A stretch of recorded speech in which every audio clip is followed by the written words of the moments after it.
Ang lugar kung saan mapapakapit kang maigi sa iyong wallet. Alam nyo ba kung saan ito? Sa mga nandito sa Hong Kong, please comment down below kung saan yan. Sa dami ng tao. Mapapakapit ka sa wallet mo kung hindi yan madudukot. Yan ay mapapabili ng kung ano-ano dahil ang dami-dami talaga ditong temptation. Kaya kung ikaw ay pupunta dito, wag na wag kang magdadala ng pera. Kasi baka mawala yan o kaya baka makabili ka ng kung ano-ano. Control mo na lang yung sarili mo. 900, ano nga? 988 guys, ayan. May model tayo dyan. 988, ayan na. May mga damit si Ella, chocolate. Namili kami kanina, hindi na ako nakapag-vlog dahil nagmadali na kami. Nandito tayo sa Central. Dito lahat nagpa-packing. Ganito ang ganap kapag malapit na ang Pasko, November. Ayan. Sobrang daming nagpa-packing dyan. Makikita yung sobrang daming tao at sobrang daming pulis din. Mga security guard dahil binabantayan nila yung mga also mga Pilipina. Lahat pala dito Pilipina. Lahat pala Pilipina yung mga nagpa-packing na ganyan. Ayan. 988 kasi ito 800 plus. Tama ba sis? 800 ito? Well, 800 guys. Mag ano na kayo, magganito na kayo kasi 900 100 lang yung ano niya. 100 lang yung pagitan, 'di ba? Ang dami niyo nang mailalagay oh. Tapos pwede naman hati kayo katulad ng ginawa namin. Ayan. Mga taga sa amin din ito guys. So, lahat kami, apat kami, nagsama-sama kami magpadala. So, ayan, nakabuo kami ng isang malaking box, $988. Ito $800 guys. So, 'di ba? Kung magpapadala kayo, pwede kayo mag-usap-usap na magkakaibigan kung magkakalapit kayo ng lugar. Katulad namin, isang barangay lang yung ano namin, pagitan namin. So, ayan, taga Mambulo siya. Tapos ako naman taga Tinangkian. So, magkasunodan lang kami ng barangay. Sobrang dami talagang Pinay ngayon na nagbabalot dahil last today, anong tawag dito, pagpapadala ba? Ngayong November. So, December wala na. Kasi holiday, magka-holiday na, wala na magpapadala. So, ganyan. Sobrang dami. May mga pulis dyan. Ang dami talaga makikita ka ng mga police security, ambulance, ganyan. Grabe. Hanggang doon, ang daming tao. Super. Oh. Pag gusto nyo maging packer dyan, oh. Packer. Ayan. Kailangan nyo i-sealed lahat dyan bago nyo isarado. Okay. I-sealed na mabuti. Kailangan punong-puno. Hindi maluag ang loob. Sikip na sikip dapat. Para hindi siya gagalaw. Alam nyo naman, magtatumbling-tumbling yan doon. Yan. Pauwi na siyang Pilipinas. Sana tayo din.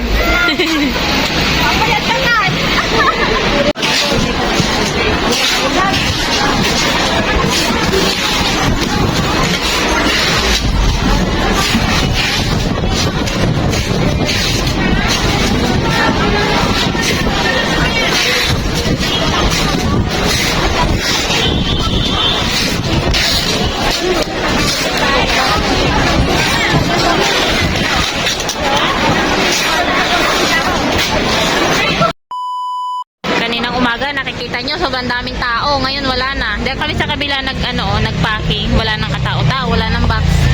Dito na lang. Nawala na lahat. Wala na rin dito. Malinis na yung kalsada eh. Kaya uuwi na rin tayo. Wala na tayong gagawin. Gabi na. Dito medyo marami pa. Pero wala na yung mga box. Ako guys. Lamig na lamig yarn. Malamig talaga. Pauwi na ako. Hindi ako masyado nakapag-vlog dahil may something na bumabagabag sa isip ko. And busy din kami kanina mag-pack. Tapos kwentuhan, nakakaya naman. Mag-vlog-vlog tayo. May bumabagabag sa isip ko. Yun yung kinento ko na rin to dun sa kasama ko kanina guys. To sa mga pinsan ko kanina.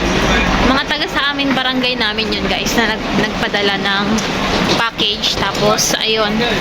Nagpadala din kami. Para abot hanggang Christmas. Uuwi kasi siya ng Pasko. Pagdating niya dun ng December, darating na rin yung box na yun. So, papuntahin ko na lang doon si Papa Aldin sa kanila. Kabilang barangay lang naman. So, ayun guys.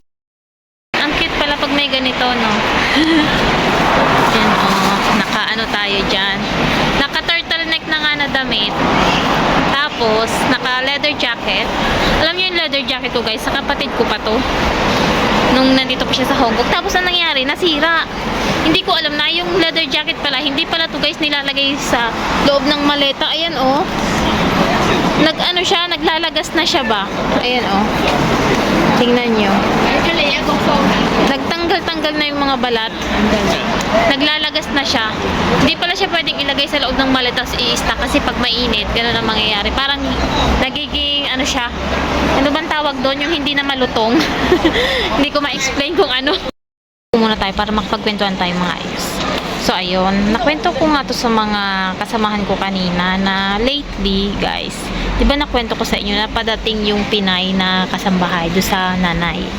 Ngayon, hindi ko alam ha kung ano, kung ako lang napapansin ko lang din naman kasi yung bata, lagi niyang sinasabi sa akin na ano, mommy will cook you.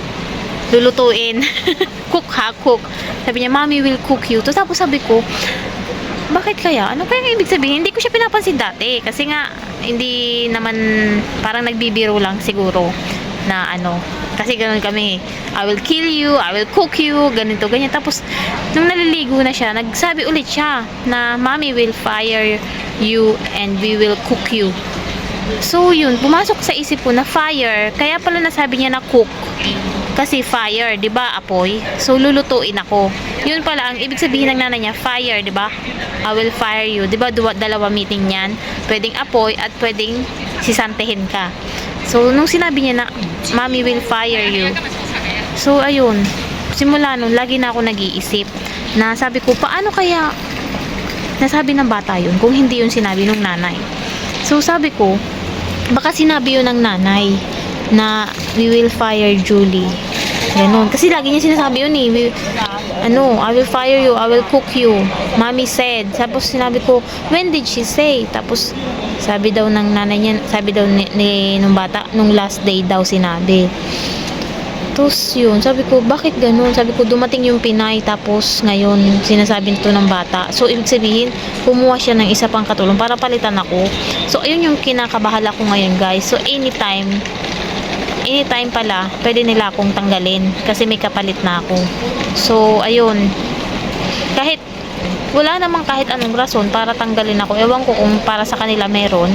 Hindi ko alam kung para sa kanila anong rason nila, kung bakit aalisin nila ako. So, ayan. Sa isip-isip ko lang yun. Kasi yun yung sinasabi ng bata. Pero wala namang sinasabi yung amo ko and okay naman kami. Inaalala ko lang. Kasi bakit sasabihin yun, di ba? Tapos, ito pa, minsan, yung laging galit, naiinis. Inis na inis siya, laging galit. Tapos yung bata, sasabihin pa na, ano daw, lagi daw sinasabi ng bata na, hindi na daw ako gusto ng bata. Ganun siya, sabi niya sa akin, alam mo, yung anak ko, lagi niyang sinasabi na hindi kanya gusto. Sabi ko, parang hindi naman nangyayari. Kasi naglalaro kami, okay kami ng bata, gustong gusto nga niya ako eh. Tapos, biglang nitong mga nakaraan, sasabihin ng amo ko na, hindi na daw ako gusto ng bata, ganito, ganyan. Pinapapili nga yung bata minsan kung sino daw yung pipiliin. Sabi ko, bakit ganun? Wala naman akong ginagawang masama. Tapos yun, so baka naisip ko, baka nakikita nila yung vlog or something. Hindi natin alam kung bakit. So, ayun. Pero okay lang. Sabihin ko naman sa agency na kung sakali man na mangyayari yun, baka may maibibigay sa akin na employer, uwi na lang tayo ng Pilipinas. Better luck next time. Hindi ko alam guys kung anong mangyayari. Ay, yun yung inaalala ko this week. Kasi yun yung naririnig ko sa kanila and nararamdaman ko.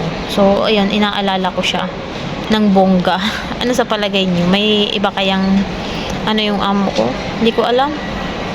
Ay, ang hirap mag-isip. Nakaka-stress. Kasi anytime pwede ka nilang terminate. Alam nyo kanina, yung nagpapak kami doon, may isang kakilala yung pinsan, si Ate Rodeline, yung nagpadala ng box. Meron siyang kakilala na on the spot siyang terminate. Alam nyo ba na 4 years. So, ibig sabihin, 2 kontrata na siya, tapos pumirma siya dun sa pangalawang kontrata. 2 kontrata na siya. Tapos, pumirma siya ng ikatlong kontrata. Naka 7 months na siya dun sa ikatlong kontrata. Tapos, bigla siyang on the spot na inalis or tinerminate siya dun sa tinerminate siya ng amo niya, guys. 4 years and 7 months. So, nakakapagtaka. Sabi ko, bakit ganun? Ang tagal nagtrabaho sa inyo, tapos bigla nyo lang ganun. Kasi daw may kapalit na, nakakuha daw ng first timer yung amo niya. Bigla daw siyang terminate. So, pwede talaga. So, isip-isip ko la, pwede pala talaga kahit okay ka, kahit nagtatrabaho ka ng maganda, kahit okay na okay kayo ng amo nyo, pwede ka talagang alisin pag ayaw na nila. Tunupak ba? Ay, Diyos ko, nakaka-stress. Tara, uwi na tayo, guys. Mamaya na ulit. Pala, idugsong ko lang, guys, dito sa vlog na to. Kaya daw pala, sabi nung pinsan ko, kaya daw terminate yun kasi baka daw umiiwas sa long service. Kasi guys, dito pag nag 5 years ka na, ano ka na, automatic pasok ka na dun sa mabibigyan ng mga tawag doon, long service fee ng amo mo. Pag sila yung nag-terminate sa'yo, pag 5 years ka na mahigit, may long service fee na ibibigay sa'yo. So, sabi nung pinsan ko, baka daw umiiwas doon yung amo nun. Kaya siya terminate na lang, kumuha na lang ng bago. Kasi pag kumuha sila ng bago nga naman, another, diba? Kahit 2 kontrata lang yun. 2 kontrata, basta umiiwas sila sa 5 years kasi ayaw nila ng long service fee. Malaki din siguro yung makukuha kasi siguro mga kulang-kulang 200,000 pesos kapag nag 5 years ka sa amo mo, and then mas lalo na kapag 10 years ka. So, ayun lang yung vlog, guys. Thank you for watching. Don't forget to like, subscribe. Medyo okay na ako ngayon, guys. 3 days nang nakaraan tong vlog na to. Pero okay pa naman kami ng amo ko. Nakikiramdam lang ako. Bahala na si Lord kung ano yung plano niya sa akin. Yun lang yung sinasabi ko palagi. Bye-bye!